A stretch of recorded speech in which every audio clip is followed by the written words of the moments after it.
मैं सुमित राज आपको स्वागत करता हूं आपके इस चैनल सक्सेस स्टेप्स में। और आज मैं एक नया टॉपिक लेकर आया हूं, हेरिडिटी एंड एवोल्यूशन, जो कि आपके कमेंट सेक्शन में आपके डिमांड थे और आप ऐसे ही कमेंट सेक्शन में अपने डिमांड को रखते रहिएगा और मैं नए नए वीडियोस लाते रहूँगा जो कि आपके लिए इन्फॉर्मेटिव और आपके लिए इंपॉर्टेंट रहे। तो चलिए मैं स्टार्ट करता हूं आपके इस टॉपिक हेरिडिटी एंड इवोल्यूशन, जो कि क्लास 10 का एक मोस्ट इंपॉर्टेंट चैप्टर है और ये पूरे बायोलॉजी सेक्शन का ऑफ द टफेस्ट चैप्टर माना जाता है, जो बच्चों को थोड़ा समझने में प्रॉब्लम होता है। तो मैं कोशिश करता हूं आपको समझाने के लिए। सबसे पहले मैं बता दूं कि हेरिडिटी एंड इवोल्यूशन चैप्टर में इवोल्यूशन का पार्ट को इस बार के सिलेबस से हटा दिया गया है। तो सबसे पहले बात करते हैं हेरिडिटी की। तो हेरिडिटी जिसके बारे में हेरिडिटी जो है एक स्टडी ऑफ जीन है, इसका हेरिडिटी में हम पढ़ते हैं। सबसे पहले जेनेटिक्स के बारे में जानते हैं कि जेनेटिक्स क्या होता है। जेनेटिक्स एक साइंस है in which we study about heredity and variation। Genetics वो साइंस है जिसमें हम हेरिडिटी और उसके वेरिएशंस के बारे में पढ़ते हैं। अब हम जानते हैं कि हेरिडिटी क्या होता है। हेरिडिटी मीन्स की transmission of characters from one generation to another generation is known as heredity. Means की अगर एक जनरेशन से दूसरे जनरेशन में ट्रांसमिशन ऑफ कैरेक्टर हो, जैसे फादर एंड मदर का कैरेक्टर बच्चों में आना ये कहलाता है ट्रांसमिशन ऑफ कैरेक्टर, जो कि इसे हम हेरिडिटी का नाम देते हैं। हेरिडिटी के बाद हम जानेंगे कि वेरिएशंस क्या होता है। अब वेरिएशन का मतलब होता है कि changes in progeny and changes in offspring, मतलब एक ग्रुप ऑफ ह्यूमन बींग्स या ग्रुप ऑफ लिविंग बींग्स के बीच में जो डिफरेंसेस होते हैं उसे हम वेरिएशन का नाम देते हैं। जैसे कि हर ह्यूमन बींग एक दूसरे से अलग दिखता है। अब वेरिएशन की बात करें तो वेरिएशन एसेक्सुअल रिप्रोडक्शन में बहुत ही लेस वेरिएशन होता है। जैसे कि एग्जाम्पल में हम बात करें शुगर केन की, तो शुगर केन को हम एसेक्सुअली रिप्रोड्यूस कराते हैं, इसलिए इसमें वेरिएशन बहुत कम दिखता है। सब के सब शुगर केन के पौधे एक जैसे दिखते हैं। लेकिन सेक्सुअल रिप्रोडक्शन में, जैसे कि ह्यूमन बींग के बीच सेक्सुअल रिप्रोडक्शन होता है, सेक्सुअल रिप्रोडक्शन में बहुत ज़्यादा ही वेरिएशन दिखता है। उसका one of the most reason ये है कि फादर एंड मदर का जो डीएनए बच्चों में आता है वो कंप्लीटली रिप्लिकेट नहीं हो पाता है, कंप्लीटली वो कॉपी नहीं हो पाता है। कुछ न कुछ एरर डीएनए में जरूर हो जाता है, जिसके कारण हमेशा हर आने वाले प्रोजेनी में वेरिएशन दिखता है। अब बता दें हम एक शुगर केन के आप एक फार्म में चले जाएं तो वहां पे एक एक पौधा एक ही जैसा दिखेगा शुगर केन का, लेकिन एक क्राउड में चले जाए जहां पे एक ह्यूमन बींग का बहुत सारा क्राउड है, तो उसमें जितने भी पीपल हैं एक दूसरे से हर लोग अलग दिखेंगे। इट मीन्स कि हम ये कह सकते हैं कि एसेक्सुअल रिप्रोडक्शन में बहुत ही कम वेरिएशन देखने को मिलता है, लेकिन सेक्सुअल रिप्रोडक्शन में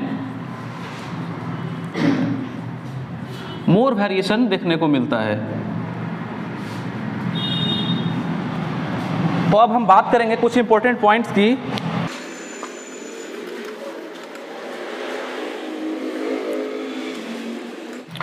तो हेरिडिटी मैं चैप्टर पढ़ा रहा हूं, तो सबसे पहले हम जानते हैं, अगर मैं थोड़ा कुछ समझाने की कोशिश करूं, सपोज एक सेल है,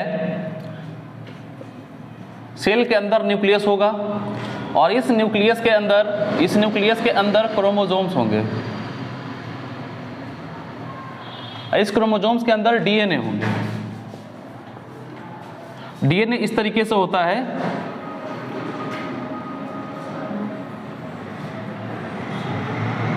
ये डीएनए का एक स्ट्रक्चर है जिसको डबल हेलिकल स्ट्रक्चर भी कहते हैं, और ये डबल हेलिकल स्ट्रक्चर को दिया था वाटसन एंड क्रिक ने। तो अब हम जानेंगे कि ये डीएनए तो हो गया, लेकिन डीएनए अब किसी एक स्पेशल सेगमेंट को अगर मैं ले लूँ, सपोज यहाँ से यहाँ तक अगर एक सेगमेंट को ले लूँ, डीएनए के सेगमेंट को, इसको हम जीन का नाम देते हैं। तो आपने जाना कि सेल है और सेल कोई लिविंग सेल है, जैसे कि स्पर्म को ही मान लें, तो स्पर्म में क्या एक लिविंग सेल है। सेल के अंदर न्यूक्लियस होगा, न्यूक्लियस के अंदर क्रोमोसोम्स होंगे, क्रोमोसोम्स के अंदर डीएनए, और डीएनए के किसी भी एक स्पेशल सेगमेंट को हम, एक डिफाइंड सेगमेंट को हम जीन का नाम देते हैं। जैसे कि एक डीएनए, फादर या मदर का डीएनए किसी बच्चों में आता है, तो हेयर का स्टाइल या colour of eyes, shape of nose, year lobes का जो भी स्ट्रक्चर है वो फादर या मदर पे जाता है। लेकिन जीन का मतलब क्या हुआ कि एक ऐसा जीन होगा जो कि कलर ऑफ आईज को मैच करेगा, एक ऐसा जीन होगा जो शेप ऑफ नोज को मैच करेगा। तो सारे जीन का कैरेक्टरिस्टिक अलग अलग होंगे, इसलिए एक स्पेशल सेगमेंट ऑफ डीएनए को ही नाम देते हैं हम जीन। तो कुछ हम इंपॉर्टेंट टॉपिक्स की बात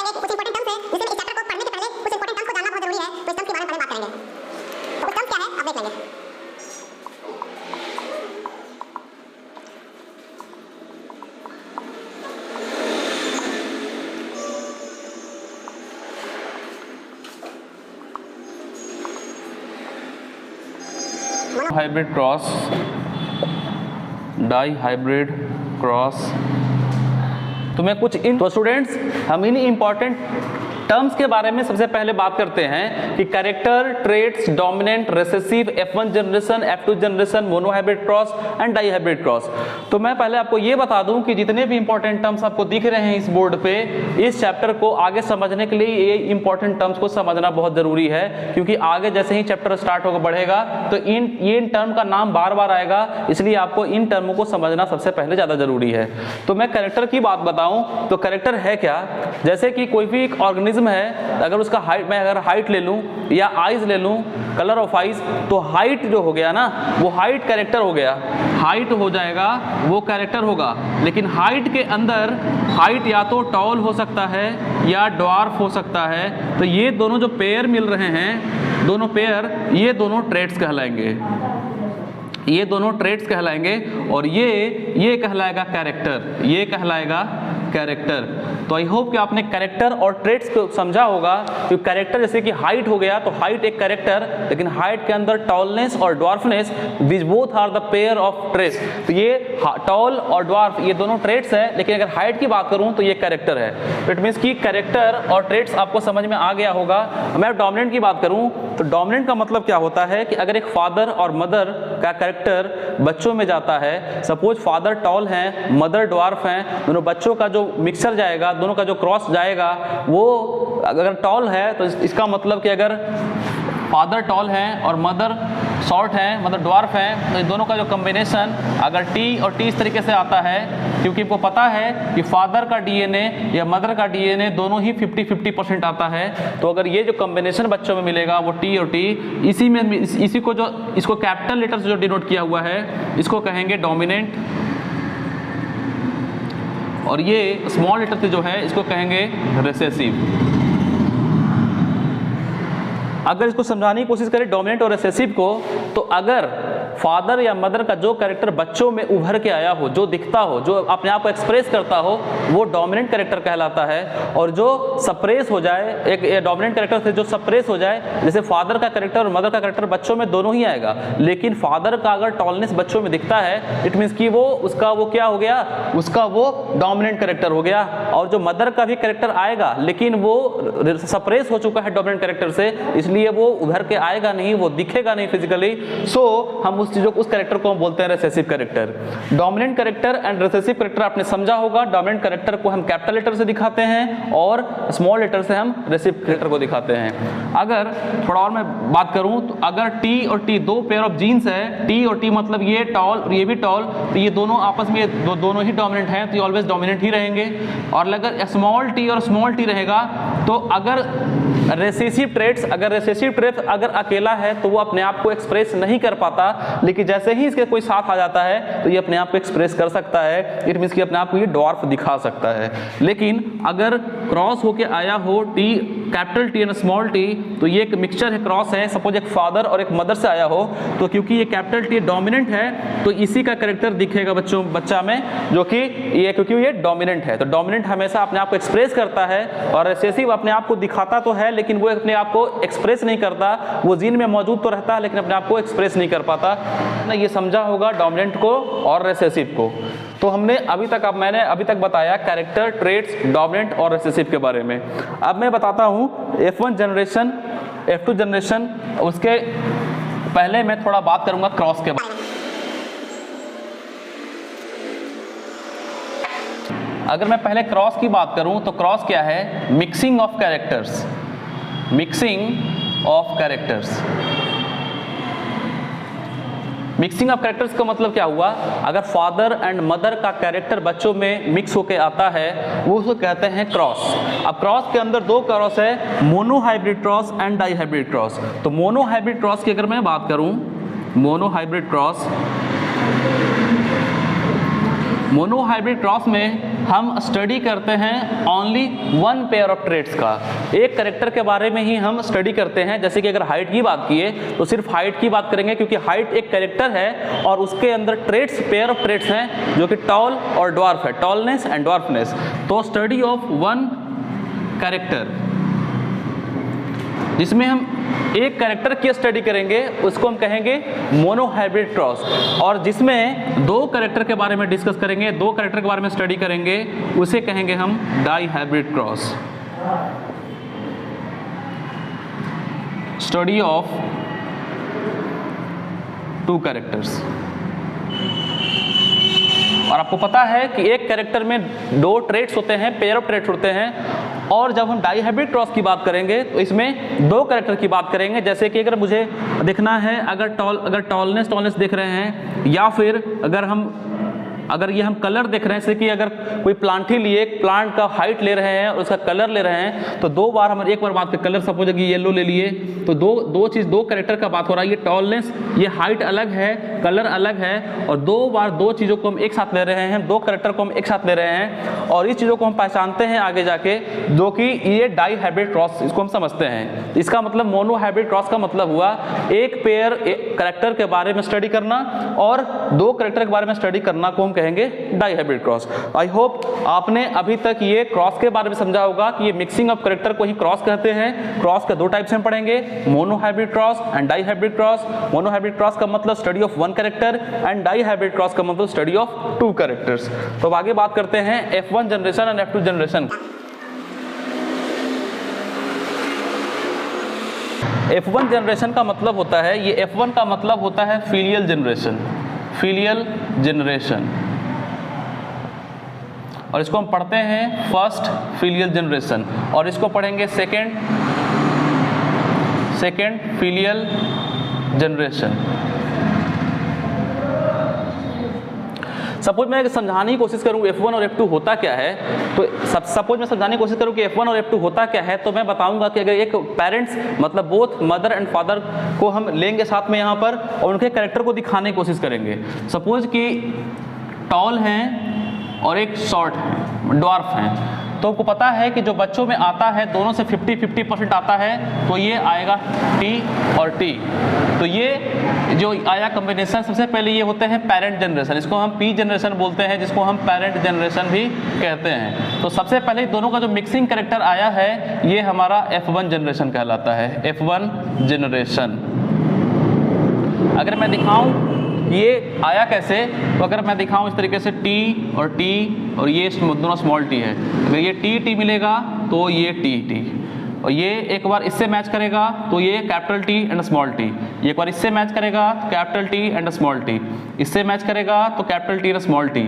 इसमें हम देखेंगे कि F1 जनरेशन में अगर ये मेल पार्ट और फीमेल पार्ट को क्रॉस कराया गया है तो दोनों का हाफ आया है, T और T capital T small t, जिसमें T डोमिनेंट है, टॉलनेस डोमिनेंट हो गया। तो इसमें देख रहे हैं इस तरीके से, इसका मतलब देखें इसमें चारों पौधे जो आ रहे हैं सबके सब टॉल ही आ रहे हैं, सबके सब टॉल ही आ रहे हैं। इसका मतलब ये कह सकते हैं इसमें F जनरेशन में 100% टॉल हो रहे हैं, 100% टॉल हो रहे हैं। तो ये पेरेंट जनरेशन को क्रॉस करा के जो मुझे आउटपुट मिलता है ये F1 जनरेशन कहलाता है। और जब F1 जनरेशन के अंदर आया हुआ जो मिलेगा उसको अगर हम सेल्फ पॉलिनेशन कराएं, सेल्फ फर्टिलाइजेशन कराएं, क्योंकि मुझे पता है कि कुछ ऐसे पौधे होते हैं जो कि सेल्फ फर्टिलाइजेशन और क्रॉस फर्टिलाइजेशन दोनों ही करते हैं। जैसे कि मेंडल ने एक्सपेरिमेंट किया था पी प्लांट पे, जो कि पी प्लांट के बारे में हम नेक्स्ट क्लास में डिस्कस करेंगे या कुछ नेक्स्ट पार्ट में डिस्कस करेंगे। तो सबसे पहले बात करें ये F1 जनरेशन की, तो F1 जनरेशन आप समझ चुके होंगे पेरेंट जनरेशन से ही आता है ये F1 जनरेशन। और देन इस तरीके से मैंने समझाया कि इस तरीके से ही आया है, क्योंकि इसमें 100% टॉल आ रहा है तो हम इस चीज़ को ले लिए। अगर मैं दिखाऊं एक स्क्वायर बना के, तो स्क्वायर से भी आप समझ सकते हैं, जो कि इस स्क्वायर को नाम दिया गया है प्यूनेट स्क्वायर। यूनिट स्क्वायर के नाम से समझ सकते हैं। जैसे कि टी और टी है, इस तरीके से टी और टी इधर ले लिए और स्मॉल टी इधर ले लिए, तो टी और टी मिलके ये टी और टी बनाएगा, टी और टी मिलके टी और टी बनाएगा, टी और टी मिलके यहाँ भी टी बनाएगा और ये टी मिलके यहाँ भी टी मिलेगा। एक्चुअली इस स्क्वायर को प्यूनेट स्क्वायर बोला जाता है, प्यूनेट स्क्वायर।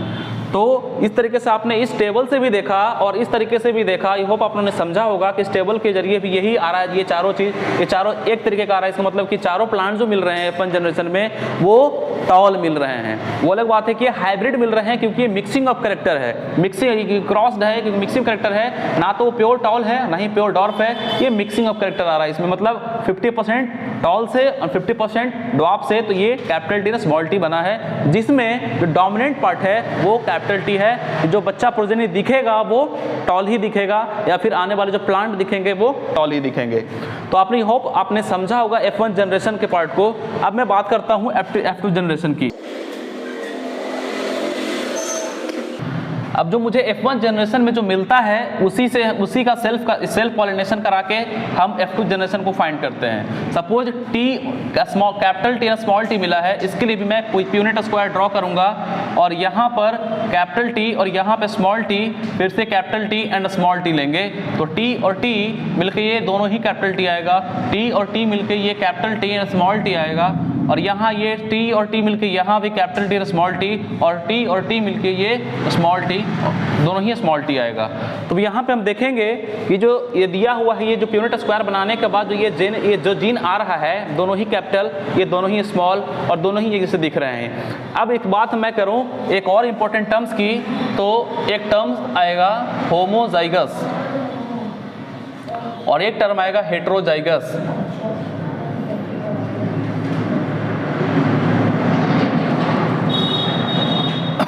तो आप देखेंगे होमोजाइगस इसको अगर जिसमें दोनों पेयर ऑफ जीन एक जैसे दिखें, दोनों सेम पेयर ऑफ जीन्स हो, उसको हम कहेंगे होमोजाइगस, और दो अलग अलग पेयर ऑफ जीन्स हो उसे हम कहेंगे हेट्रोजाइगस। तो आप देख रहे होंगे कि ये दोनों ही सेम चीज़ है, दोनों ही कैपिटल में है, तो ये होमोजाइगस कहलाएगा। ये दोनों भी सेम है, दोनों ही स्मॉल है, तो ये भी होमोजाइगस कहलाएगा। लेकिन ये कैपिटल टी और स्मॉल टी है, ये कैपिटल टी और स्मॉल टी है, तो ये दोनों ही हेट्रोजाइगस कहलाएगा। कुछ और इंपॉर्टेंट पॉइंट्स की मैं बात करूं तो एक इंपॉर्टेंट पॉइंट्स आएगा, एक टर्म है जो कि है फेनोटाइप एंड दूसरा है जेनोटाइप। तो मैं फेनोटाइप और जेनोटाइप की सबको समझाने की कोशिश करूं तो फेनोटाइप का मतलब होता है कि जो आने वाले ऑफस्प्रिंग या प्रोजेनी का मतलब होता है जो आने वाले जो जनरेशन है उन्हें हम प्रोजेनी कहते हैं या ऑफस्प्रिंग कहते हैं, जो कि चिल्ड्रन को भी कह सकते हैं। तो अगर हम बात करें फेनोटाइप और जेनोटाइप की, तो फेनोटाइप का मतलब होता है जो कि फिजिकल अपीयरेंस दिखता हो, जो कि अपने आप को शो करता हो, उसको हम कहते हैं फेनोटाइप। और जेनोटाइप कहते हैं जो जीन से जो कि बाय जीन हम पता कर उसको हम कहेंगे जेनोटाइप। तो किसी भी जनरेशन में हम फेनोटाइपिक रेशियो और जेनोटाइपिक रेशियो को हम पता कर सकते हैं। एक्चुअली स्टूडेंट्स ये हमें मोनोहाइब्रिड क्रॉस बता रहा हूं क्योंकि सिर्फ और सिर्फ एक सिंगल कैरेक्टर की मैं बात कर रहा हूं कि टॉलनेस या डॉर्फनेस, मतलब ये दोनों ही टॉलनेस या डॉर्फनेस ये दोनों ही पेयर ऑफ ट्रेट्स हैं, लेकिन ये एक सिंगल कैरेक्टर हाइट में आ रहे हैं। तो मैं सिंगल कैरेक्टर के बारे में स्टडी कर रहा हूं, तो ये मोनोहाइब्रिड क्रॉस के अंदर आएगा। आपने इस पेरेंट जनरेशन को देखा, ये दोनों का जो प्रोडक्ट आया है ये F1 जनरेशन आएगा, और इसमें जो मुझे आउटपुट मिला हुआ है फिर इससे हम F2 जनरेशन बना के देखें, और ये है यूनिट स्क्वायर जिसके थ्रू हमने समझाया इस तरीके से।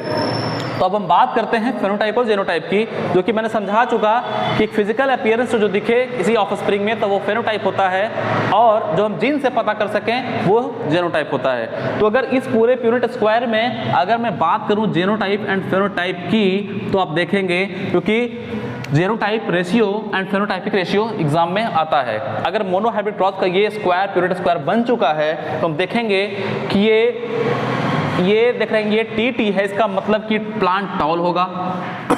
अगर ये टी कैपिटल टी और स्मॉल टी है, इसका मतलब ये भी प्लांट टॉल होगा और ये भी टॉल होगा, लेकिन ये दोनों ही स्मॉल टी है। इट मीन्स कि ये दोनों ही अगर बोले अगर रिसेसिव अगर पेयर में रहेगा तो वो अपने आप को एक्सप्रेस कर लेता है। इट मीन्स कि ये दोनों ही स्मॉल टी अपने आप को एक्सप्रेस कर लेगा। इट मीन्स कि ये ड्वार्फ प्लांट बन जाएगा। तो इस तरह से हम देख रहे हैं इस स्क्वायर में, तो तीन प्लांट मुझे टॉल मिल रहे हैं और एक शॉर्ट मिल रहे हैं। इट मीन्स कि अगर हम देखें जीनोटाइपिक रेशियो की या फिर फेनोटाइपिक रेशियो की, तो सबसे पहले फेनोटाइप की बात करें तो देख रहे हैं तीन प्लांट टॉल मिल रहे हैं और एक शॉर्ट मिल रहे हैं, तो हम कह सकते हैं कि फेनोटाइपिक रेशियो जो होगा, फेनोटाइपिक रेशियो होगा वो 3:1 होगा, क्योंकि तीन प्लांट टॉल और एक प्लांट शॉर्ट, तीन प्लांट टॉल है और एक प्लांट शॉर्ट है, तो ये फेनोटाइपिक रेशियो हो गया। लेकिन अब मैं जेनोटाइपिक रेशियो की बात करूं, जेनोटाइपिक रेशियो की बात करूं तो जेनोटाइपिक रेशियो क्या होगा, देखिए ये होमोजाइगस है, ये भी होमोजाइगस है, लेकिन ये दोनों हेट्रोजाइगस है। ये दोनों एक तरीके का है, एक जैसा दिख रहे हैं, और ये अलग है और ये अलग है। इट मीन्स कि ऐसा वाला मात्र एक कैरेक्टर है, एक ट्रेट्स है, और ये दो है तो 1:2, और ये सिंगल है तो लिखेंगे 1:1। इट मीन्स कि इस मोनो हाइब्रिड क्रॉस के F2 जनरेशन की फेनोटाइपिक रेशियो 3:1 हो गई और जेनोटाइपिक रेशियो 1:2:1 हो गई। तो स्टूडेंट्स, आई होप आपने इन चीज़ों को सारी चीज़ों के बारे में समझा होगा। जितने भी हमने इंपॉर्टेंट टर्म्स बताए, जैसे कि character, traits, dominant, recessive, F1 generation, F2 generation, monohybrid cross, dihybrid cross, phenotypic ratio, genotypic ratio and homozygous, heterozygous. तो आई होप इन सारी चीज़ों को आपने समझा होगा। तो मैं ये जितने भी वीडियोस हैं इस टॉपिक के बारे में पार्ट बाय पार्ट करके आएंगे और आप हर पार्ट को बिना स्किप किए देखेंगे। आपको आई होप कि इस पूरे चीज़ों को अच्छे से समझ में आएगा।